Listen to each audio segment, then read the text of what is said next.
Bonjour à tous, bienvenue sur le podcast Gattemery et je suis Anne Gersar, votre hôte.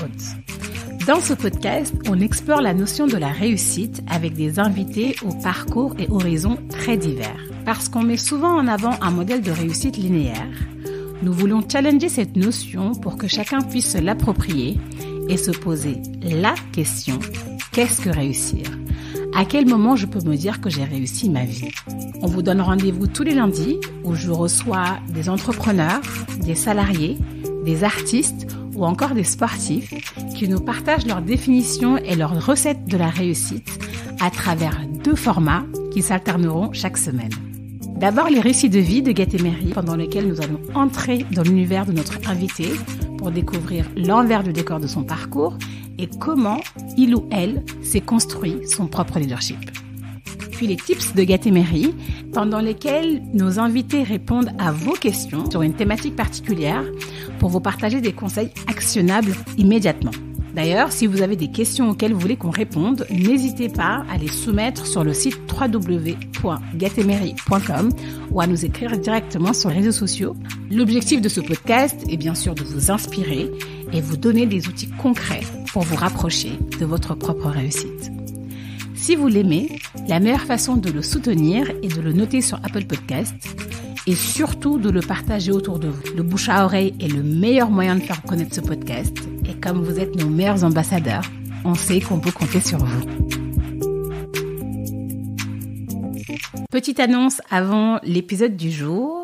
Ça fait 1 an qu'on parle de réussite et je commence à avoir une petite expertise sur le sujet et je vous ai concocté une liste de 10 questions fondamentales à se poser pour définir son propre sweet spot, c'est-à-dire cet endroit où on se sent à l'aise et à sa place, qu'on appelle aussi la réussite. Ce e-book est téléchargeable gratuitement sur le site www.gattemery.com, donc n'hésitez pas à vous le procurer pour vous rapprocher de votre propre réussite. Allez, c'est parti pour l'épisode de la semaine.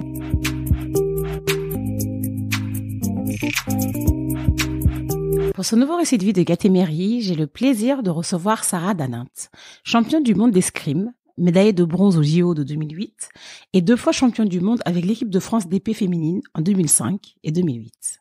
J'ai voulu recevoir Sarah sur ce podcast pour plusieurs raisons. D'abord, je voulais comprendre ce qui se passe dans la tête d'une personne qui a un objectif chevillé au corps. Pour Sarah, c'était la médaille olympique. Je voulais aussi comprendre comment s'imposer dans un sport comme l'escrime en tant que femme noire appartenant à la communauté LGBT. Comme Sarah a eu un accident grave qui a mis fin à sa carrière sportive, je voulais qu'elle me partage son cheminement pour réinventer sa vie professionnelle. Ma conversation avec Sarah est super riche, tellement riche que j'ai dû la scinder en 2 épisodes. Je vous partagerai la 2e partie dans 2 semaines. Dans cet épisode, Sarah nous raconte son départ de la Guadeloupe quand elle avait 18 ans pour venir en métropole et les difficultés rencontrées dans son club. Elle nous dévoile comment elle a assumé son orientation sexuelle malgré le rejet de sa mère. Elle nous partage des conseils pour trouver un équilibre familial lorsqu'on est obnubilé par un objectif de vie. Et enfin, elle nous parle de son accident qui a mis fin à sa carrière. Et dans un prochain épisode, on parlera de la reconversion de Sarah. J'ai beaucoup aimé mon échange avec Sarah, que je trouve d'une générosité et d'une détermination rares, mais je ne vous en dis pas plus et vous laisse découvrir ma conversation avec Sarah Danint.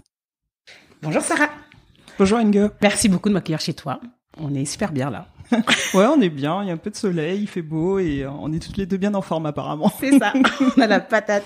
Merci de m'accueillir dans ton podcast, pardon. Non, je suis ravie, merci à toi. Alors j'aimerais commencer par une anecdote que j'ai appris en faisant les recherches. C'est comment tu es tombée dans l'escrime. Ah, tu fais référence à la danse. Voilà. Est-ce que tu peux m'en dire plus? Ouais, en fait, effectivement, quand j'étais plus jeune, alors mes parents, j'avais un père qui était militaire et mes parents ont beaucoup voyagé. Tu vois, j'ai des frères qui sont nés à Strasbourg, et le dernier à Berlin. Ils ont voyagé dans pas mal de pays d'Afrique. Enfin, je pense qu'ils ont fait une bonne partie quand même du monde et de l'Europe. Et en fait, ils sont rentrés en cours d'année de Berlin. Ils sont rentrés en Guadeloupe parce qu'ils sont tous les 2 Guadeloupéens à la base. enfin guadeloupéen. Et donc pendant l'année scolaire, et mes frères sont tous les trois pendant l'année scolaire, ils voulaient faire du sport. Enfin mes parents voulaient que tes grands frères du coup, mes grands frères de plus 9, plus 8, plus 7 en plus que moi. Et il restait que l'escrime. À l'époque, l'escrime c'était pas très populaire aux Antilles. Ouais. Et du coup, ils n'ont pas eu le choix de faire de l'escrime, ce qu'ils n'aimaient pas trop. Et j'ai eu de la chance parce que du coup, mon plus grand frère, quand j'avais, je sais pas, 4, 5, 6 ans, donnait justement des cours d'escrime dans mon école primaire. Enfin, une école primaire juste à côté de chez nous. Ouais. Pour des gamins de 6, 7, 8, 9 ans, quelque chose comme ça. Et ma mère, enfin, mes parents voulaient une fille, absolument. Donc, une fille avec le cliché, mais absolu de ma mère, mais extrême, mais vraiment, ça me fait mal, quoi. Exactement. Jupe, tutu, les barrettes, tout ce que tu veux. Et en fait, c'est exactement ce qui me représente pas. Et ça passait aussi par le cliché de la fille qui fait de la danse. Ouais. Moi, j'ai pas de problème avec la danse. Maintenant, je trouve ça cool. Mais, bon, à l'époque, c'était pas trop mon truc. Et en fait, ma mère, donc, une fois qu'ils m'ont eu, après plusieurs essais, donc j'ai été contrainte de faire de la danse pendant pas mal d'années, très jeune. Et la grande chance que j'ai eue, parce que moi je le vis encore comme une grande chance aujourd'hui, c'est qu'un jour ma prof de danse, donc tous les mercredis mon frère m'amenait à la danse et ensuite il allait donner ses cours d'escrime aux gamins. Ouais. Et donc un mercredi, ma prof de danse a été malade. Et là, ça a été le début d'une belle aventure parce que mon frère m'a amené du coup à son cours d'escrime. Il m'a mise dans un coin et puis il s'est dit on va essayer. Puis j'ai kiffé parce que j'étais bien plus jeune que les autres. Tu vois, j'avais 4 ans, je pense, quelque chose comme ça, 4-5 ans, je sais plus. Et donc assez jeune. Et j'ai kiffé, j'ai adoré. Donc en fait, mon frère, on a 9 ans d'écart, mais c'est mon jumeau. Ouais, trop bien. Et c'est-à-dire que moi, par jumeau, j'entends, on a fait des mêmes conneries à des années d'écart. Il y a des kilomètres ou même continents d'écart, mais bon, voilà. Et on se ressemble beaucoup. Et ouais, il m'a dit alors. Et en fait, j'ai kiffé, quoi. J'ai adoré. Qu'est-ce que t'as kiffé? En fait, j'ai adoré le combat, l'échange avec les gamins, un truc comme ça. Et avec les années, ce que j'ai aimé, c'est aussi voir mes frères et leurs potes crier comme des guerriers, des warriors. Moi, j'aimais bien ce truc-là, en fait. Ouais. Et tous les mercredis, on a menti délibérément à ma mère, quoi, en fait. Les deux. Ouais, elle pensait que j'allais à la danse. En fait, j'allais à l'escrime avec mon frère. Bon, après, je passe l'épisode, mais bon, à un moment donné, la prof de danse a appelé ma mère. Ça s'est moi bien passé. Mais vraiment, ouais, voilà, je commence comme ça. Je trouvais ça drôle, ça m'a fait super rire. Je me suis dit, déterre, quoi. Genre, dès ton plus jeune âge, t'étais déterminé, quoi. Je pense que ça vient, je remercie souvent mes parents, enfin, quand je prends la parole, parce que je pense qu'on a vraiment eu de la chance tous les 4 d'avoir des parents présents et des parents qui nous ont toujours dit, vous pouvez faire ce que vous voulez et croyez en vous, quoi, en fait. Et ça a eu une influence encore aujourd'hui. Donc, clairement. D'ailleurs, j'allais te parler de ça, justement. Du coup, toi, t'es né en Guadeloupe. Ouais. Né, grandi en Guadeloupe. Ouais.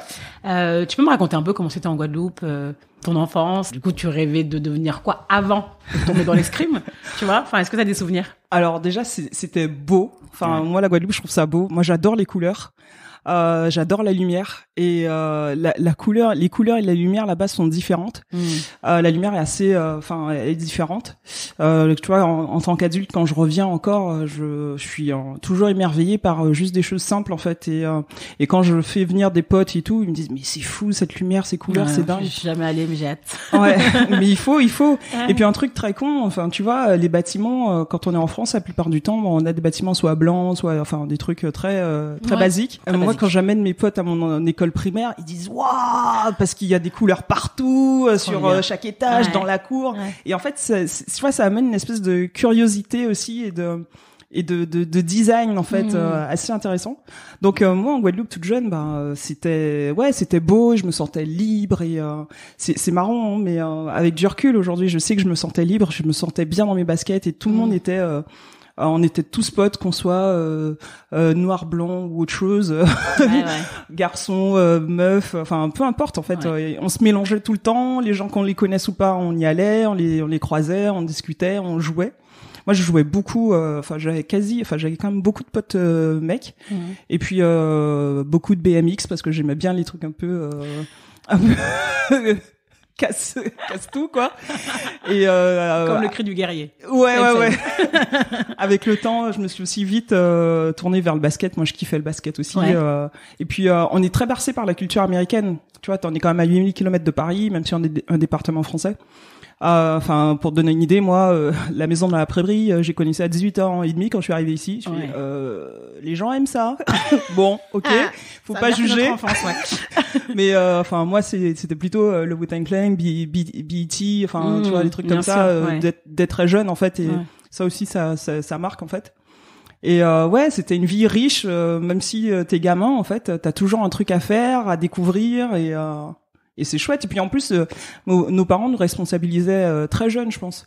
Ouais. Alors moi, le truc qui m'a le plus marqué là-dessus, c'est que bah en fait, à un moment donné, à force, parce que je faisais quand même beaucoup de choses. Hein. Je montais dans les arbres, je faisais du BMX, j'essayais de sauter contre les murs en skate, enfin un peu de tout. Oui, c'est vrai que pour tes parents qui voulaient que tu sois en tutu rose, le choc est brutal. Et ma mère, en plus avec les Barbie, elle revenait, mais ça prenait pas. Et en fait, le truc c'est que au bout d'un moment, elle en avait assez. Elle me dit bon, écoute, là.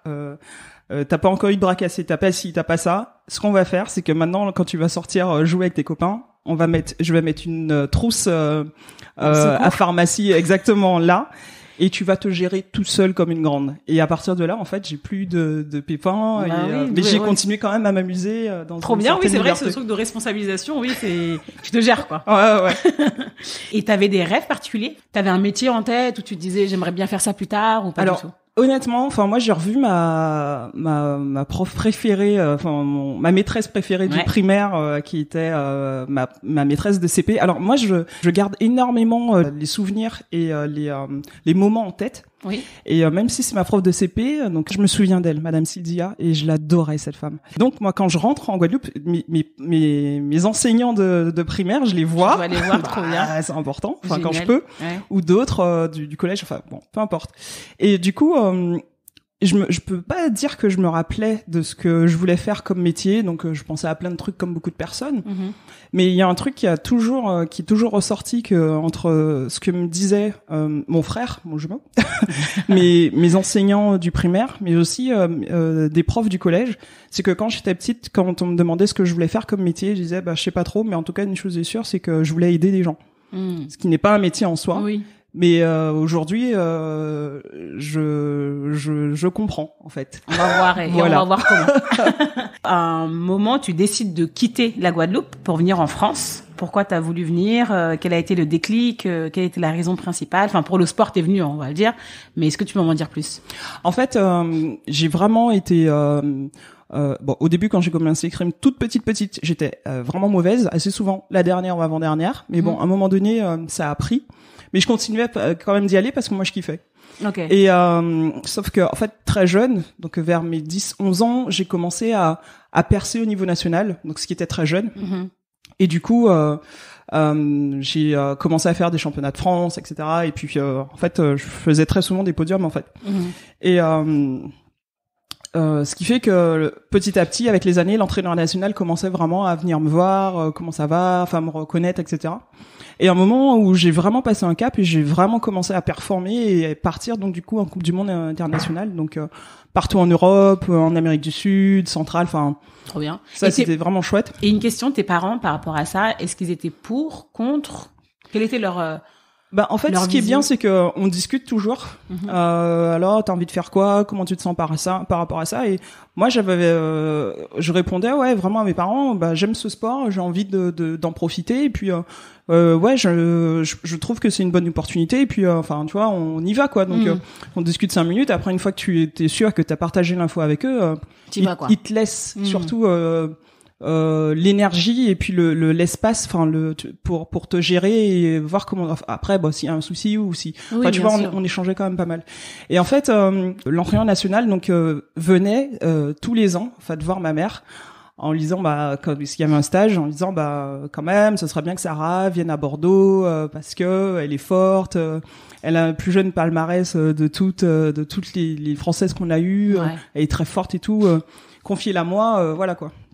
En fait, c'est comme si Didier Deschamps allait voir Madame Mbappé depuis l'âge de 14 ans, lui disant ce serait bien qu'il vienne, et que Madame Mbappé réponde à Didier: écoute, mon petit, l'escrime c'est pas un sport professionnel.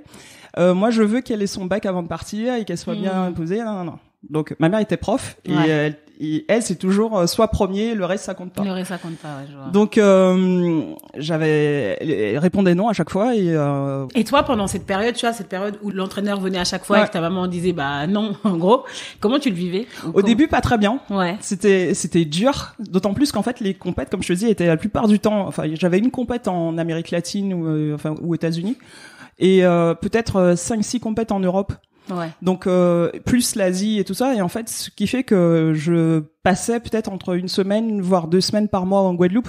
Ouais. Donc je faisais tout le temps les allers-retours, j'étais crevée, et en plus quand je revenais, il fallait que je récupère les cours que j'avais ratés, enfin vraiment c'était pas une période simple, c'était assez épuisant, mais avec du recul, je suis super contente de qu'elle m'ait permis de partir après le bac, effectivement, parce que mais on en parlera, mais effectivement, du jour au lendemain, vous pouvez, je sais pas, sur une maladie ou une blessure, ne plus être aussi bien entouré, on va dire. Donc oui, c'est à 18 ans, du coup, je suis partie après le bac en sport-études à Bordeaux à l'internat. Ouais.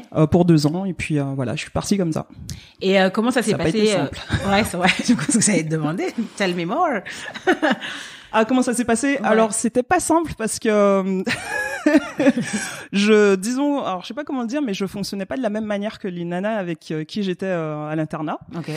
Alors déjà, moi, voilà, on a une éducation, on a un environnement. En Guadeloupe, on se charriait, on se taquinait pas mal, mais tu vois, c'était en toute bienveillance, et du coup, ça donnait envie au groupe de monter, en fait. Ouais. C'est pas juste toi toi qui t'améliore.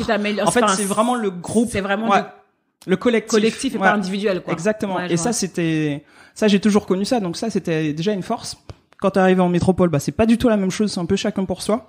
Avec en plus cet esprit de, en fait, si tu me gênes, je te mets une peau de banane sur la route, et si tu peux te vautrer, c'est bien. Ouais. Donc ça a été un peu dérangeant. Ensuite, il y a eu le truc, c'est que, en fait, je me suis rendu compte que j'étais noire. Là-bas. Ouais. Jusque là, 18 ans, et le racisme, je le connaissais pas, en fait, non plus. Ouais. Donc ça aussi, j'ai été exposée, c'était pas simple. Et puis surtout, alors pour moi, c'est un souci parce que pendant les premiers mois, la première année surtout, c'était très compliqué parce que moi, j'étais venue dans un but bien précis. J'étais venue pour être médaillée olympique. Mes parents avaient trimé, s'étaient consacrés à ce projet-là aussi, tu vois. Bien sûr. C'était un vrai choix, en fait. Et en fait, donc moi, j'étais venue dans cette optique-là, et il y avait des nanas qui avaient plutôt ce truc de ma valeur passe par le regard des mecs. What? Okay. Non, en fait, c'est pas ça, en fait. C'est pas parce que des mecs vont te kiffer ou machin que tu vas te sentir, c'est pas ça, en fait. Ou même belle ou forte c'est triste, tu vois. Ouais. Et du coup, il y avait aussi ce jeu assez malsain, et c'est triste parce que ça a aussi un impact sur notre société aujourd'hui, en fait. Bien tu sûr. Vois, cette espèce d'équité, d'équilibre, d'égalité homme-femme, et bref, donc j'étais confrontée à ça, c'était jeune, et c'est quelque chose qui m'a vraiment perturbée. J'ai jamais vraiment compris pourquoi. Ouais. Mais c'était leur choix. Et puis l'autre truc, c'est que à cette période-là, j'ai aussi découvert que j'étais homo, que j'étais lesbienne, et que je suis, en fait. Ça n'a pas changé. Mais aux Antilles, tu vois, c'était pas simple non plus. Enfin, moi, je savais pas, en fait, mais parce que j'en avais jamais vu. Pas parce qu'il n'en existe pas, mais parce que j'en avais jamais vu. C'est bien simple, parce que là-bas, cette période-là, quand t'étais homo mec, c'était vraiment mieux pour ta vie, et toi, vraiment de pas en être, quoi. Vraiment. Parce que, oui, on a vu des gens se faire tabasser et autres. Donc j'imagine qu'à cette période-là, je devais pas être la seule lesbienne de toute la Guadeloupe, mais en tout cas, voilà, j'étais aussi confrontée à ça. Et l'autre truc qui était vraiment dur, c'était que tout le monde rentrait chez soi, chez lui, en fait, le week-end. Moi, je rentrais pas chez moi. 8000 km, c'était un peu fatigant. Et du coup, t'étais toute seule. La plupart du temps, j'étais très souvent seule. Et le premier Noël a été vraiment dur. Et puis en plus, l'internat à Bordeaux, on s'imagine que c'est une ville tout le temps ensoleillée parce que c'est dans le sud. Non, Bordeaux, il pleut. En Guadeloupe, il y a du soleil. ça a été dur moralement. Ouais. Donc ouais, les moments vraiment de grosses galères, de gros doutes. Jamais de doute sur l'objectif. Je savais pourquoi j'étais là. Ouais. Mais de doute où tu dis sur l'environnement, ta place. Ouais. Et en fait, je me raccrochais toujours à on est là parce que je dis on parce que moi même si j'étais la seule là, c'était ma famille, mes potes, les gens qui me soutenaient, qui s'investissaient pour ce projet. Donc on est là, on sait pourquoi on est là, on sait pourquoi on a galéré et en fait tu reprends cette énergie et tu repars quoi. Et tu y restes 2 ans et après tu pars. Ouais. Et il y a plein de choses que tu m'as dit du coup qui font que c'était pas simple, mais là il y a une raison particulière qui fait que tu pars. Est-ce que tu peux nous en dire plus? Ah oui, totalement. En fait, donc je reste 2 ans. Comme je te disais, en Guadeloupe, on avait ce truc de collectif, mais en même temps de challenge entre nous. Bien sûr. Oui. Et on s'entraînait fort en fait. Donc je pense que aussi si j'ai brillé très vite à l'international, c'est parce qu'on s'entraînait très fort. Quand je suis arrivée à Bordeaux, là c'est l'équipe de France. Tu te dis, je suis prête et je vais envoyer, tu vois. Ouais. En fait non, je m'entraînais moins. Et quand je m'entraînais beaucoup moins fort que quand je m'entraînais en Guadeloupe. Et il y avait cette spirale de oh là là, j'ai pas envie de m'entraîner aujourd'hui et des autres et qui finalement te tire vers le bas. Et puis toi-même tu arrives à finir par te dire au bout d'un moment j'ai pas envie de m'entraîner alors que on faisait pas ça en Guadeloupe, tu vois. Moi sur ce truc-là, je me suis un peu perdu. Et donc bref, 2 ans se passent, les années étaient bien, y a pas de souci, mais moi je veux voir l'entraîneur, je lui dis en fait moi je veux partir parce que j'ai l'impression de régresser, on n'avance pas, enfin c'est pas, ça me convient pas et puis je veux me rapprocher de ma famille, j'ai pas envie de rester encore à Bordeaux quoi. Sauf que c'était le centre équipe de France. Ta famille était toujours en Guadeloupe? Non, j'avais mes parents en Guadeloupe, mais j'avais mes frères, 2 frères en région parisienne et puis un autre à l'étranger. Okay. Donc j'avais envie de me rapprocher d'eux. Bien sûr. Et puis j'avais fait le tour vraiment.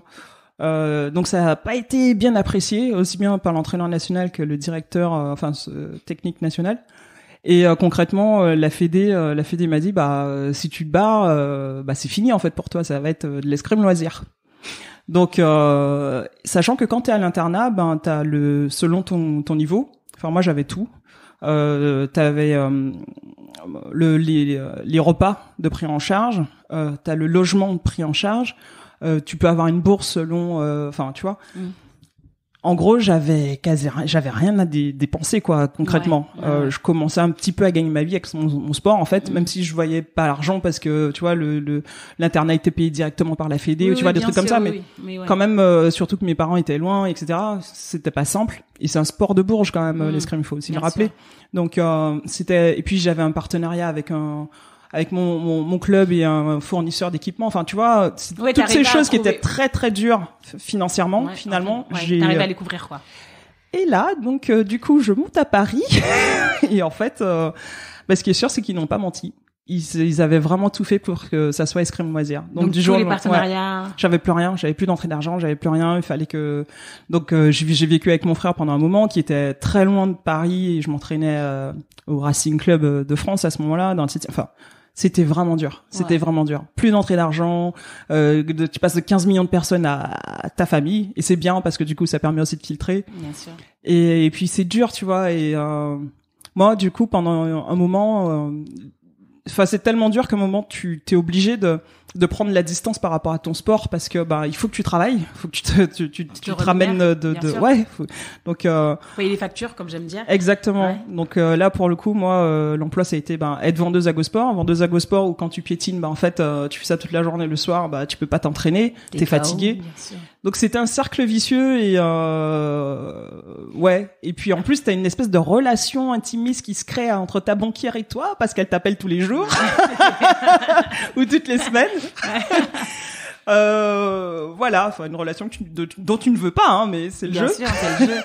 Mais à l'époque du coup, est-ce que t'avais toujours l'objectif, parce que toi ton objectif à l'époque c'était quoi? C'était de devenir championne? C'était d'être médaillée olympique. En fait, à 16 ans, j'ai vu Laura Flessel, qui vient de la Guadeloupe, qui s'entraînait avec mes frères, toujours, tu sais, ce côté un peu guerrier, tout ça. Guerrier, Et à 16 ans, je l'ai vue être la première championne olympique à l'épée. Et je me suis dit, bam, je veux ça. Ouais. C'est pas, est-ce que je peux le faire? Je veux ça. C'est-à-dire que moi aussi, je vais être médaillée olympique. Okay. Et moi, à ce moment-là, c'était très clair parce que ça a eu un impact parce que c'était quelqu'un que je connaissais, d'accord, mais c'était quelqu'un qui me ressemblait. Oui. Moi, jusque-là, mes repères, c'était Agassi, Jordan, Pippen, tu vois. Bah, l'identification, c'est important. C'est super important. D'ailleurs, les médias savent qu'ils ont une responsabilité sociale et sociétale Bien là-dessus, sûr. mais bon, ils jouent pas le jeu. Mais en tout cas, moi, ça m'a boosté. Je me suis dit, putain, on peut le faire. On peut venir du 1000 km. On peut être noir dans un sport de Bourges, être une nana et être championne olympique. J'en ai eu des frissons et en fait... Ça t'a porté, quoi. Ouais. Ça t'a 8 ans porté. plus tard, bah, d'ailleurs, la médaille est là, quoi. Ouais. Et Avec la même Laura, d'ailleurs. Ah oui, c'est ça ce que j'allais te demander. Bah, du coup, c'est ça, c'est que, comment tu passes, tu vois, de cette période de galère, hein, on peut Ouais. le dire, à la médaille. Tu vois, quelles ont été les périodes clés, Ouais. quoi, ou les En étapes fait, clés. justement, cette relation de avec ma banquière, qui était un peu particulière, bah en fait, elle voyait que je galérais parce elle était vraiment humaine, cette femme. Il faudrait vraiment que je retrouve son nom un jour quand même, mais pour la remercier. Et en fait, on a discuté plusieurs fois. Elle voyait que je galérais, mais que je m'accrochais. Et en fait, le truc, c'est que avec GoSport, donc j'ai pu me remettre à un niveau positif sur mon compte bancaire à un moment donné, quand même. Elle m'a permis en fait d'emprunter de l'argent, Ok. alors qu'elle avait aucune garantie, raison, bien sûr, aucune assurance ouais. ni rien. Et c'était chouette parce que du coup, ça m'a permis de souffler 2 secondes et de me relancer en fait. De te concentrer sur ton sport. Ouais. Ouais. De reprendre mes études aussi, mais aussi de me concentrer sur mon sport. Et surtout, en fait, avec ça, c'était que j'étais obligé de repartir de zéro. Comme j'étais plus au centre national, équipe de France, ils allaient pas me faire 2 fleurs. Donc il fallait que je reparte de zéro. Et ce qui a été le cas, donc les championnats départementaux, enfin toutes les compètes nationales, départementales et tout, enfin régionales, départementales, et ensuite pour revenir en équipe de France.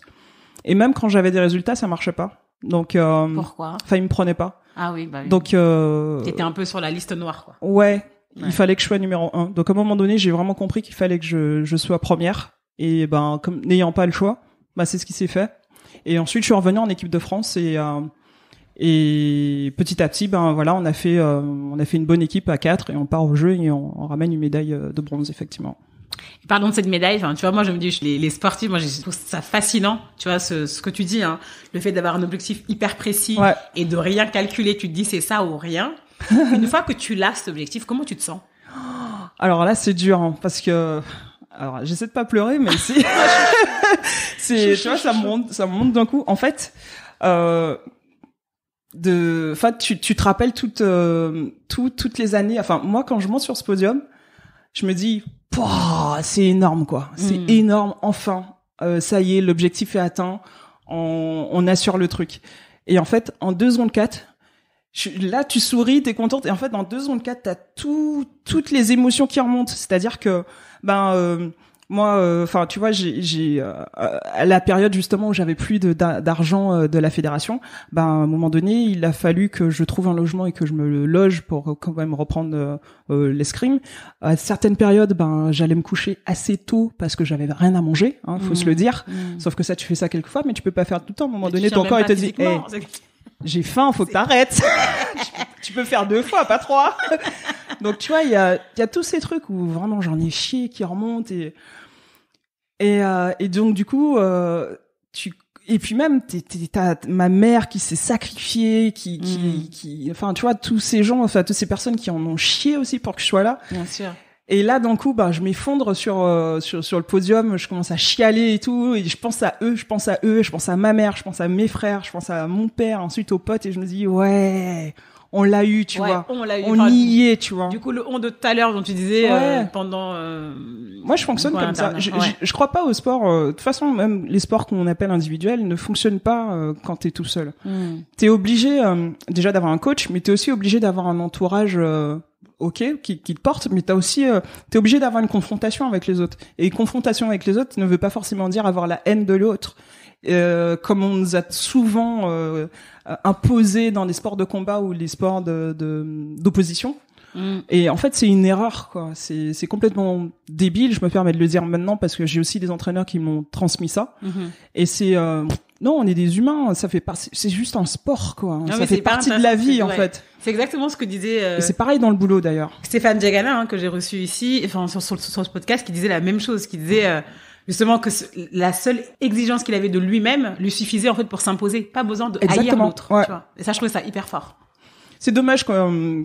Après, on est aussi dans un monde où il y a beaucoup de d'opposition et beaucoup de comparaison et de, tu vois, moi j'ai réussi, comment tu vas faire ci, enfin. Et en fait, c'est un peu dommage parce que on se perd. Je pense qu'on est quand même tous capables de faire quelque chose d'extraordinaire. Moi, j'y crois vraiment. Chacun son extraordinarité. Moi, pour le coup, c'était les jeux pour ma première partie de vie, mais c'est pas fini. On va en parler. Et je pense qu'on est même tous capables d'être ensemble en fait pour porter les choses. Et on est trop dans ce putain, t'as vu, lui il a 1 million. Ouais, le gars il peut avoir $1 million, mais si son but c'est juste d'avoir $1 million, que ça le rend heureux, c'est bien. Moi, je trouve, enfin, ma richesse, c'est la famille, les amis, et puis de porter des choses qui ont un sens. Mais on a tous notre définition du sens, comme du succès ou d'autres choses, quoi. Tout l'objectif du podcast. Oui, je m'emballe. Pardon. Mais c'est trop bien. Et tu vois, il y a une question aussi que je me posais, c'est quand t'as un objectif et que t'es à fond et que tu te dis c'est ça, tu dors, tu manges, tu dors ça, tu manges ça, tu respires ça, et quand tu l'as, tu dis what next? Ouais, c'est dur, hein. C'est dur. Alors, tu vois, je vais te dire un truc. La qualif olympique, c'est 4 ans. Moi, donc je quitte Bordeaux en 2000. On est médaillé aux Jeux Olympiques en 2004. Donc pendant 1 an et demi, 2 ans, ils m'ont mis la misère. Donc moi, j'avais que 2 ans en fait, hein. Très clairement. Okay. 2 ans et demi, 2 ans pour être dans le truc et en plus réussir. Donc ça veut dire aller plus vite, ça veut dire galérer comme les autres, mais galérer aussi toi. Finalement, t'arrives, tu réussis ton truc et tu te dis waouh, comme je t'ai dit, toutes ces émotions qui remontent d'un coup. Le truc, c'est que tu t'es concentré sur ça. Moi, je me levais JO, je dormais JO, je mangeais JO. Alors, j'adore la bouffe. J'aime manger parce que manger, c'est aussi un bonheur, c'est un partage avec les autres, c'est des couleurs, c'est de l'énergie, c'est de la chaleur, c'est plein de choses.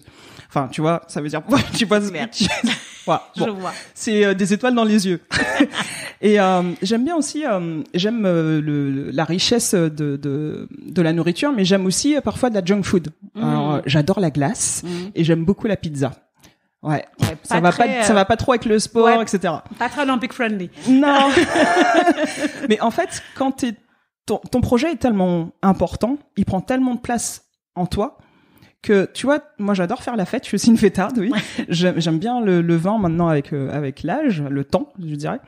Et en fait, toutes ces choses, c'est pas que tu les sacrifies, c'est juste que ton projet est tellement grand que ton cerveau te les propose pas, en fait. Ça rentre pas dans le plan, quoi. Ton cerveau te dit pas, j'ai bien envie d'une pizza ce soir. À aucun moment, tu restes concentré sur ton truc. Donc, ta nourriture, en fait, c'est même pas un sacrifice, même si beaucoup de personnes le pensent, mais c'est pas ça, en fait. C'est juste que toi, t'as mis ton projet tellement au-dessus de toi. Parce que ton projet est tellement grand, il est plus grand que toi, en fait. Que toi, tout ce que tu peux faire, c'est aller dans cette cloche qui est en dessous. Enfin, tu vois ce que je veux dire? Ouais, je vois très bien. Du projet. C'est, du coup, y a pas de sacrifice en soi. Ce qui fait que quand t'es dedans, quand t'as atteint l'objectif, il y a une espèce de descente, tu vois. Nous, très clairement, on a fait la fête pendant 6 mois. On a fait la fête. on n'a pas rigolé. On est de bons fêtards dans cette équipe-là. On a fait la fête à Athènes. On a fait la fête en rentrant à Paris jusqu'à, tu vois, c'était au mois d'août. On a fait la fête à Paris de septembre à décembre, ouais, c'est ça. Peut-être pas 6 mois, mais tu vois, ça fait quand même 4 mois et demi, quoi. Jusqu'à ce qu'un jour l'entraîneur nous dise, en fait, les filles, et puis tu vois, on était avec nos potes du judo, du taekwondo, du hand, on faisait la fête, mais sévère, quoi. Parce qu'on savait, tu vois, qu'on avait accompli un truc de fou, et surtout qu'on s'était donné comme des malades en fait les années précédentes pour être qu'à ça, quoi. Et du coup, c'est normal que tu aies aussi besoin de décompresser. Par contre, ce qui est très compliqué, c'est une fois que tu as atteint cet objectif-là, c'est comment tu te reboostes pour partir sur des championnats du monde, tu vois. Et en plus, on les gagne en 5 mois. Et ça, c'est pas simple parce que t'as déjà atteint le Graal. En fait, ce que moi, le truc qui nous a permis d'y arriver aussi, c'est que on s'est dit que pareil, on mettait un objectif qui était encore plus grand que celui des mondes. Donc on est médaillé olympique en 2004, on gagne les championnats du monde en 2005, donc très clairement on fait la fête jusqu'à décembre, hein. Donc il faut bien se rappeler que les mondes les mondes on les gagne en 6 mois, quoi. Donc mais parce qu'on a aussi l'expérience de ce qu'on a vécu pour aller chercher cette médaille olympique. Donc on a déjà cette expérience individuelle mais aussi commune. Et ensuite en fait quand tu te dis les Jeux c'est fini. Les mondes en 2005, c'est en Allemagne, mais en 2008, en fait, les JO c'est à Pékin. Donc en fait, si tu repars sur un gros objectif qui est celui des Jeux en 2008, en fait, l'année d'après les Jeux de 2004, donc 2005, ça rentre dans l'objectif de 2008. Oui, donc et du coup, c'est les deux en même temps. Voilà, quoi. Et du coup, c'est une étape en fait. D'accord, je comprends.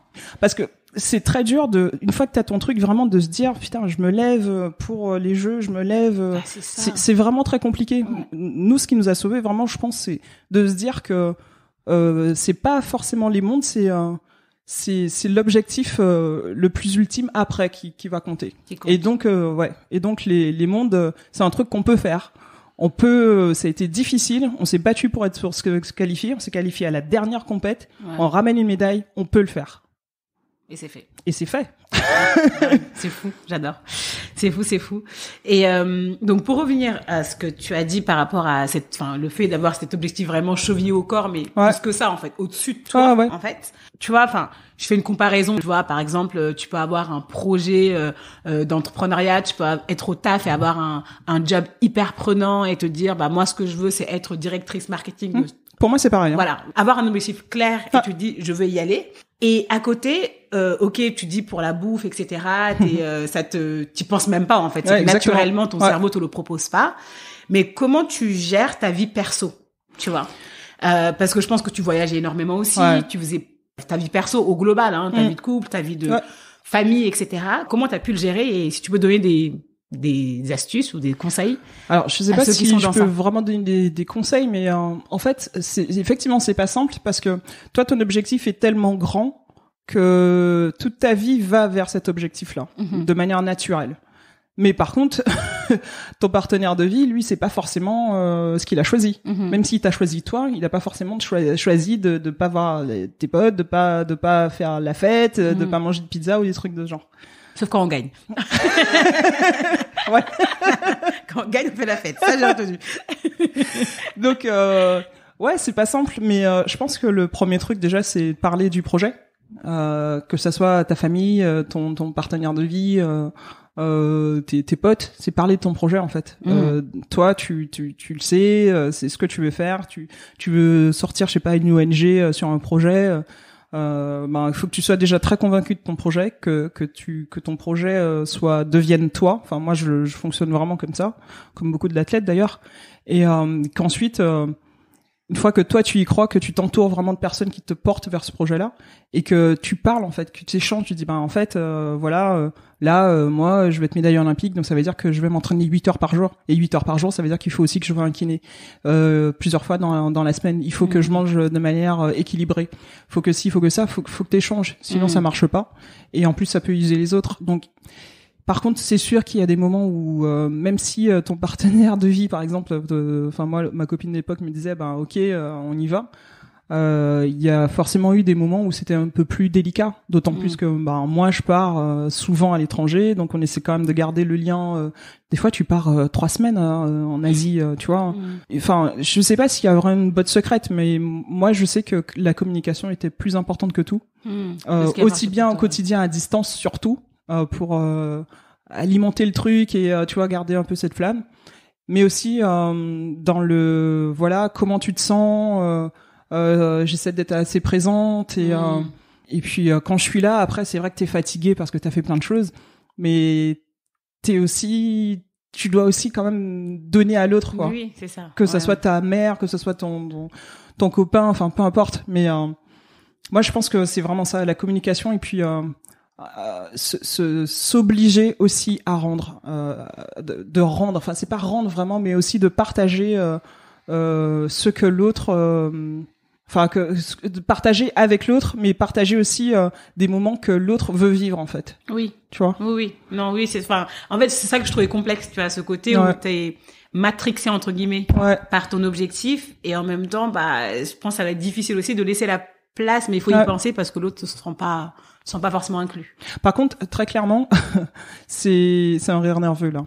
Très clairement, quand tu veux être médaillé olympique et que ton partenaire n'entend pas les sacrifices ou les choix que tu fais, moi de ce que j'ai vu et de ce que j'ai bien compris, assez souvent, la relation ne tient pas. Voilà.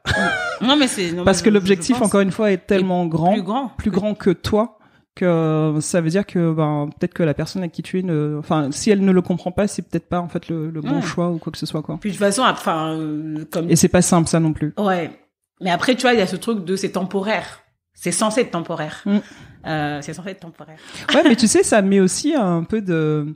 ça met en relief, ça fait ressortir aussi des choses chez les autres, en fait, qu'on voyait pas. Hein. Bah, bien sûr. Donc, c'est aussi un bon exercice. Et je sais que tu es très engagée pour la communauté LGBT. Ouais. Tu as été marraine de la Gay Pride il y a 2 ans, ouais, je crois. Je sais ça.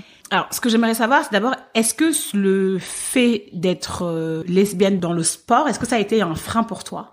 Ou est-ce que ça a été quelque chose qui est passé sans problème? Comment ça s'est passé? C'était pas si simple. En fait, le premier frein a été plutôt ma mère. Parce que ma mère le vivait assez mal. Elle le vivait même comme une honte, donc c'était vraiment un problème. Ouais, du coup ça c'était ma prochaine question, mais c'est parfait. Okay. Commence par ça. Donc et m'imposait d'ailleurs d'en parler à personne dans la famille, ni les cousins, les tantes, etc. Et quand on me demandait, c'était avec quelqu'un, c'était toujours très compliqué. Alors que moi, à ce moment-là, c'était, tu vois, je me découvrais. C'était vraiment dur. Ça a été vraiment dur. Par rapport à ça. Et d'ailleurs, juste pour revenir à ça, comment ta maman l'a su, comment ta famille l'a su? Parce que tu vois, je peux comprendre, tu vois, la culture afro-caribéenne, tu vois, je peux comprendre, et je me dis, ça peut être parfois un choc pour les parents. Ouais. Si c'est pas trop indiscret. Non, ça a été un double choc. Et en fait, ça c'est pas très, ça vient pas de moi à la base. Ok. Donc quand je suis arrivée à Bordeaux, quelques mois après, je suis sortie. J'ai compris que j'aimais les femmes, je pense. Mm-hmm. Et je suis sortie avec une nana à Bordeaux qui avait un père, qui a toujours un père militaire et assez comment dirais-je militaire et un peu pas très ouvert, quoi. Donc ses parents à l'époque en fait se doutaient qu'il se passait un truc parce qu'on était toujours ensemble, comme beaucoup de personnes dans l'internat, etc. C'était une Bordelaise, donc elle du coup elle était pas à l'internat, donc on se voyait quand même beaucoup en dehors. Et un jour, son père a pété les plombs, parce que des fois, j'allais dormir chez elle, en tant qu'amie. Et un jour, son père a pété les plombs, en pleine nuit, s'est levé, il a ouvert la porte, plein de trucs. Ah ouais. C'est un peu parti en vrille. Et en fait, c'était en plein hiver, et je devais rentrer en Guadeloupe en février. Et en fait, ses parents ont appelé ma mère pour me dire « Ouais votre fille a détourné notre fille. » Détourné. Vous êtes sûr? C'est clair. Donc voilà. Donc ça s'est pas très bien passé. Et en fait, je pensais que je rentrais en Guadeloupe en vacances pendant 10 jours. Et en fait, pendant 10 jours, ma mère, ça a été l'horreur. Ça s'est vraiment mal passé. Elle m'a même demandé de quitter la maison pendant quelques jours. Ça a été dur. Et donc ouais, ça a été pour elle un choc. Et en plus, je pourrais pas avoir d'enfants. Et plein de trucs, plein de croyance, parce qu'il y a une différence entre la pensée et la croyance, justement par rapport au podcast dont on parlait de Charlotte génial.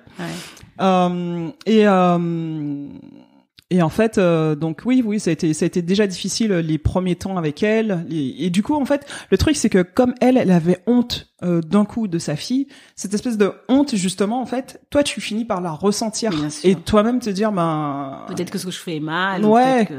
Et ça a été dur. Du coup, à un moment donné, j'étais même en équipe de France, ça a été compliqué parce que ça m'éteignait en fait, alors que j'étais éteinte alors que ça fait partie de moi en fait. C'est juste comme ça. J'ai pas choisi. C'est comme ça en fait. Et puis tu vois, personne n'en parlait. On sentait. Ils étaient au courant. Mais pareil, ma mère a demandé à mes frères de me remettre dans le droit chemin. Tu vois, des trucs comme ça. Et en plus, c'était la dernière. Donc ouais. Et puis très chouchoutée par mes frères. Et puis mes frères, ils ont. Enfin, ma mère elle leur a mis la misère de telle sorte qu'ils ont vraiment cru que j'avais un problème.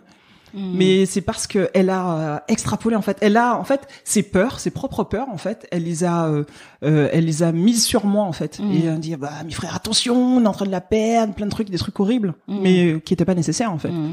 Et mes frères donc du coup allaient dans ce sens-là. parce qu'ils pensaient que j'étais sous l'influence de quelqu'un, tu vois, peut-être que j'allais finir dans la drogue ou enfin j'en sais rien, mais tu vois. Je sais jamais, j'ai jamais vraiment su ce qui s'est dit là-dessus. Des années après, j'ai un de mes frères qui s'est excusé en tout cas par rapport à ça. Il a pris le temps de le faire. Et un autre qui m'a dit au bout d'un moment, écoute, je comprends pas en fait. Comment tu te sens dans ta vie là? Ouais, t'es bien? Ok. T'es avec une nana? Ouais. Et ça se passe bien? Ok. Bon, ben, salut. Passe une bonne journée. À bientôt. Voilà, en fait. Ouais. Mais, bon, elle leur a mis le dawa. Ce qui fait, en tout cas, que moi, je me sentais pas bien à ce moment-là. Et en équipe de France, j'étais pas très performante. Et en plus, tu vois, du coup, tu sais pas si le fait de t'afficher peut t'amener des contraintes, des problèmes, par rapport à des sélections, ou par rapport à des filles qui te sentent pas à l'aise dans le vestiaire. Et c'est pas simple. Et en fait, moi, au bout d'un moment, j'en ai eu marre. J'ai appelé ma mère, en fait. Je lui ai dit, bah, écoute, ouais, je suis avec une nana, je kiffe une nana. Et en fait, c'est à prendre ou à laisser. T'es la personne que j'aime le plus au monde. Pour moi, t'es un bijou, vraiment. Clair. Mais je peux pas être malheureuse parce que t'as décidé que je dois l'être, en fait. Je serai jamais avec un mec, ça m'intéresse pas. Mais, ou peut-être pas, j'en sais rien. Mais voilà, j'aurai peut-être des enfants aussi parce que j'ai envie d'en avoir. Bien c'est sûr. Pas incompatible. Mais soit tu es avec moi, soit on sera à distance, quoi. Et bon, voilà. Donc petit à petit aussi, avec les années, elle a aussi petit à petit pris le truc. Et puis je crois aussi en l'éducation dans les deux sens, moi, inversé oui, comme aussi, voilà. Bien sûr, oui. Et au partage de connaissances aussi dans les deux sens en entreprise. Un manager et ses managers, le manager et le manager. Ouais, bien sûr. Voilà. Et donc du coup, à un moment donné aussi en équipe de France, moi je me suis assumée puisque je commençais à m'assumer par rapport à ma mère dans ma vie. Ah oui, et donc naturellement ça. Ouais. Et ce qui est bien, c'est que tu vois, il y a beaucoup de personnes qui se posaient beaucoup de questions. Alors tout comme en Guadeloupe, là on a l'impression que d'un coup il y avait plein de lesbiennes. Alors moi, ouais. Moi, j'ai commencé vraiment à m'assumer en compète, en stage, etc. Tu vois, voir ma meuf, l'embrasser devant tout le monde. J'en ai rien à faire, en fait. Je suis libre. Tout le monde fait ce qu'il veut. Je fais ce que je veux aussi. Et là, en 2 ans, bam, il y a une éclosion. Je me dis, ah, bah, ça libère, en fait. La parole se libère aussi. Donc ça, c'est cool, tu vois, quelque part. Et trop bien. Par rapport à l'environnement sportif, en tout cas, tu vois, par exemple, l'autre fois, je regardais un reportage d'un mec qui faisait un témoignage dans le foot, qui lui était homo et qui disait que dans le foot c'était l'horreur, enfin il se faisait bully, quoi. Vraiment, c'était hyper dur. Est-ce que c'était pareil dans l'escrime ou pas du tout? Il y avait un peu de ça. En fait, pas tant que ça. En fait, moi je vais être très cash. Il y a des nanas avec qui ça se passait bien, d'autres moins bien. Ensuite, il y a des gens qui l'ont su et qui ont commencé à avoir des comportements ou des postures un peu gênantes, c'est-à-dire que du jour au lendemain, la meuf, en fait, elle se douche pas ou elle est dans le vestiaire, elle est à côté de moi. Tu vois, elle se sent mal à l'aise. Se faire draguer. Ouais, elle se sent mal à l'aise. Et au début, je me sentais pas à l'aise non plus parce que elle m'imposait son truc. Bon, j'étais encore jeune à l'époque. Et en fait, au bout d'un moment, il y en a eu 2 comme ça. Et j'ai fini par leur dire, en fait, vous savez, les meufs, c'est vrai que je suis homo, mais c'est pas parce que t'es une nana que je vais te sauter dessus, quoi. T'es pas, enfin, faut arrêter. C'est comme les mecs. Et tu vois, je pense que le gars, justement, en l'occurrence, alors déjà c'est un mec, il y a aussi ce mythe, tu vois, les femmes, les lesbiennes, on imagine que toujours, enfin surtout les mecs en tout cas, ils imaginent toujours un truc c'est génial, mais quand c'est entre mecs, mais quand c'est des mecs entre eux, c'est toujours l'horreur. Donc si ces mêmes personnes, c'est un footballeur, c'est ça? Oui. Si ce footballeur, ses coéquipiers imaginent 2 nanas ensemble, je pense qu'ils doivent kiffer dans leur tête, mais que dans leur tête, parce qu'ils se sentent toujours obligés de s'inviter alors qu'on les invite pas spécialement. Éventuellement votre femme et vous, on vous invite pas, on vous a rien demandé. Bon, ça c'est pour la blague. Mais par contre, le fait que leur collègue soit homo, c'est dérangeant pour eux. En fait, c'est juste ça. C'est juste une question de quand t'es pardon. C'est juste ça en fait. C'est qu'ils s'imaginent ils s'imaginent en danger en fait. Ou pour être assez cru, ils imaginent leurs fesses en danger en fait. Mais en soi, leur coéquipier reste toujours leur coéquipier, quoi. Bien sûr. Et c'est un peu dommage parce que du coup, encore une fois, c'est des projections en fait, des projections de peur. Les gens sont comme ils sont et puis je trouve ça dommage. C'est très limitant en fait. Donc moi ces soucis plus ou moins qui m'ont été confrontés, je rentrais dans l'art. Ouais, voilà. Okay. Mais aussi parce que je suis nana, d'une et deux parce que je me laisse pas trop faire quand même. Et 3, c'est clair. et 3 parce que je pouvais me le permettre à cette période en équipe de France. J'étais parmi les meilleurs et je sais que ça a eu un impact sur beaucoup de nanas qui justement se sont senties plus libres après aussi. Quoi. Donc, puis t'avais aussi tout le processus que t'avais fait avec ta famille. Ouais, qui aide énormément. Qui était vraiment libérateur en fait. Bien sûr. C'était le plus important. Et du coup, tu prends ta retraite quand ta retraite sportive? Je la prends en 2016. Pourquoi? Alors, 2012, on fait l'équipe là, on essaie de se qualifier pour les Jeux Olympiques de Londres. On se vautre. La dernière compète, on l'a fait à Paris devant les amis, les potes. On se dit ouais, on va y aller, on va y arriver, un peu comme en 2004. Ouais. Et en fait, on se vautre. Donc 2012, et en fait, on se dit, on va avec l'entraîneur, on prend un peu de distance pour essayer de revenir pour les Jeux de Rio 2016. Donc c'est un peu un deal. Moi, je reste pendant 1 an et demi, je fais un peu de compète, mais voilà, pas top, mais voilà. Et en fait, le truc c'était gagner les championnats de France en 2014, confirmer en 2015, faire les coupes du monde pendant ce temps-là, entre 2014, les championnats de France que t'as gagnés, et sur la saison 2015 pour revenir en équipe de France et te qualifier au mieux pour le 2016. Okay. Donc moi je connaissais le deal, j'étais pas la seule. OK, donc je reprends un petit peu avant les France, je les gagne. Donc je me dis OK, la première étape est validée. Et l'année d'après, je dois confirmer et ensuite, tu vois, essayer de faire de bons résultats en équipe de France pour être prise dans l'équipe. Sauf que quelques mois après, en fait, j'ai eu un gros accident de voiture. En fait, j'étais dans ma voiture à l'arrêt et puis un mec qui était témoin d'un mariage, en fait, il était en retard, il roulait super vite dans Paris et j'ai pris toute la vitesse dans la tronche, en fait. Du coup, je suis à 1 semaine des championnats de France, donc je peux pas défendre mon titre, qui est quand même une étape importante pour revenir dans le cours, enfin dans le process de circuit Coupe du Monde, etc. l'année d'après. Donc ça sent pas bon. Et pire, c'est que en fait, c'était le 13 juin, je crois. Jusqu'à décembre, enfin pendant plusieurs mois, j'ai été arrêté. J'étais sous morphine, j'étais sur des trucs assez forts et j'avais tout le temps mal. Ça allait pas du tout en fait, c'était l'horreur, je dormais pas, je devenais dingue, ça me rendait dingue. Et quand j'ai été mise hors de danger, je continuais de souffrir, mais au moins j'étais hors de danger. Mes médecins m'ont autorisé à reprendre la compète, mais en souffrant, voilà, mais voilà, pour essayer de me qualifier pour les Jeux de Rio. Et en fait, j'ai jamais retrouvé mon niveau. Et du coup, j'arrête là-dessus, un peu en colère, un peu triste au début. Et en fait, voilà, jusqu'à ce que mon neurologue me dise, je pense que t'as pas réalisé, mais t'es pas assez prêt, en fait. Ouais. Et là, tu te dis, ouais, en fait, j'ai eu une belle carrière, en fait. Cette carrière, elle me plaît, et tu relativises, tu te dis, ouais, et c'est surtout aujourd'hui, en plus, dans la tech, je m'éclate. Donc, aujourd'hui, tu vois, j'aurais bien aimé finir en 2016 avec les Jeux, ou 2017 l'année d'après, mais en fait, voilà, c'est que ça devait peut-être s'arrêter à ce moment-là. Et puis, ouais, j'ai eu une belle carrière et aujourd'hui, j'ai à nouveau une belle carrière et c'est important et je suis bien. Trop bien. Et tu vois, il y a une question que je voulais te poser aussi. Tu vois, quand on parle de sportifs, de médailles, on parle de victoire, etc. Quelle est ta vision de l'échec? Comment tu perçois l'échec? Oh, l'échec, j'adore. C'est bizarre de dire l'échec, j'adore. Oui. Non, mais j'adore ce mot en fait, parce qu'on peut y mettre tellement de choses. Tu vois, c'est comme la pression. C'est un mot aussi que les gens disent, ouais, il a pas tenu la pression. Ça me fait toujours rire. Bon, bref, l'échec, pour moi, l'échec pour moi, c'est une réussite importante. C'est important dans ton process en fait de victoire, de qualif, de réussite dans ton projet pour moi.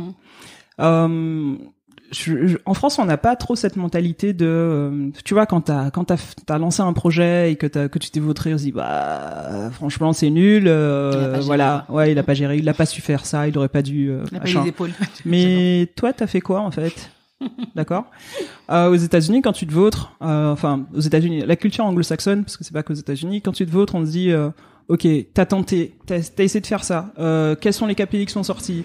Quels sont les enseignements en fait que tu sors de ton truc? Comment t'as fait pour sortir le produit et en fait pourquoi ça s'est vautré? Et en fait tu en sors quelque chose qui te permet de refaire quelque chose après derrière et d'être plus performant en fait. Le truc, c'est avec le sport, c'est que il y a que 3 places sur le podium. On est, tu vois, on est des milliards sur Terre. On est quelques milliers à avoir fait les Jeux et encore quelques milliers à être médaillés. Donc, tu vois, ça fait pas beaucoup de personnes quand même par rapport à la population mondiale. Et même d'une manière générale, il y a que 3 places. C'est-à-dire que, en plus, la blessure, enfin, ton corps, c'est ton outil de travail. Donc, la blessure fait quand même un peu partie de ta vie. Il faut pas se mentir. La blessure fait partie de la vie de l'athlète et tu peux pas toujours être sur la première marche. Ça peut durer peut-être un temps ou peut-être que normalement c'est pas trop possible quoi. Toute ta vie, toute ta carrière, qu'il y ait jamais de moment où tu te vautres. Et en fait tous ces échecs, en fait en plus pour moi il y a 2 notions d'échec. C'est pour ça aussi que c'est compliqué parce que pour moi, il y a l'échec, c'est-à-dire, ce que tout le monde appelle l'échec. Pour moi, c'est des étapes que tu n'as pas validées. C'est-à-dire que tu veux être championne olympique et en fait, il faut que tu gagnes telle Coupe du Monde ou que tu gagnes le circuit national de Paris. Ton objectif, on est bien d'accord, c'est d'être médaillée olympique. C'est pas d'être championne de Paris. Oui. Bon, alors, donc quand tu vas à Paris et que en fait tu gagnes pas la compète et que ton entraîneur s'énerve, c'est son problème. Et toi, tu sais qu'en fait ce jour-là, ce que tu fais en fait, c'est que tu essayes des choses, tu travailles les choses parce que justement ton objectif c'est les Jeux, de telle sorte que ces choses que tu travailles, tu les fais, que tu sois en mesure de les faire sans problème. Et donc tout ça pour dire, parce que je suis en train de me perdre, que du coup la question c'était. En fait, ces petites étapes, pour moi, ce sont pas des échecs, ce sont des étapes qui te permettent justement de voir où t'en es par rapport à ton objectif final et si besoin de faire des ajustements en fait. Ouais, de faire un pivot quoi, de dire exact. Par contre, quand tu as un vrai échec, un gros échec, moi dans ma vie sportive, c'est celui de 2012 où on s'est vautré chez nous en fait en plus. C'est le truc qui te fait vraiment mal. Pour moi, l'échec c'est ça, le truc qui te fait vraiment mal où tu as tout mis dedans et en fait t'as du mal à te lever, t'as du mal à arrêter de pleurer, t'as du mal à dormir parce que celui-là il te fait vraiment mal. Là en fait, c'est la souffrance en fait. Le truc c'est que tu en apprends toujours quelque chose. Quoi qu'il arrive, t'apprendras toujours quelque chose de ces échecs-là. Et comme je te dis, dans une carrière sportive, des échecs, tu vas en avoir quand même pas mal. Et d'autant plus qu'il y a que 3 personnes sur le podium et que vous êtes généralement vous êtes quelques centaines généralement à vous inscrire pour la compète, quoi. Ouais, c'est clair. Merci pour votre écoute. Vous trouverez toutes les références dont on a parlé sur le descriptif de l'épisode et sur le site www.gatemery.com. J'espère que cet épisode vous a plu. Si c'est le cas, n'hésitez pas à nous le dire sur les réseaux sociaux. Instagram, sous le pseudo @gatemery. Sur LinkedIn, directement en me contactant, Nguersar, N'_Geursa2R. On sera ravis de vous lire. Si vous écoutez ce podcast et que la question de la réussite vous taraude, on vous a préparé un e-book téléchargeable gratuitement sur les 10 questions fondamentales à se poser pour définir son sweet spot. Autrement dit, votre réussite. Et bien sûr, si vous le pouvez, mettez des avis sur Apple Podcasts et surtout parler du podcast autour de vous. C'est le meilleur moyen de promouvoir tous ces nouveaux modèles de réussite. Portez-vous bien et on vous dit à la semaine prochaine pour un nouvel épisode de Gatemery.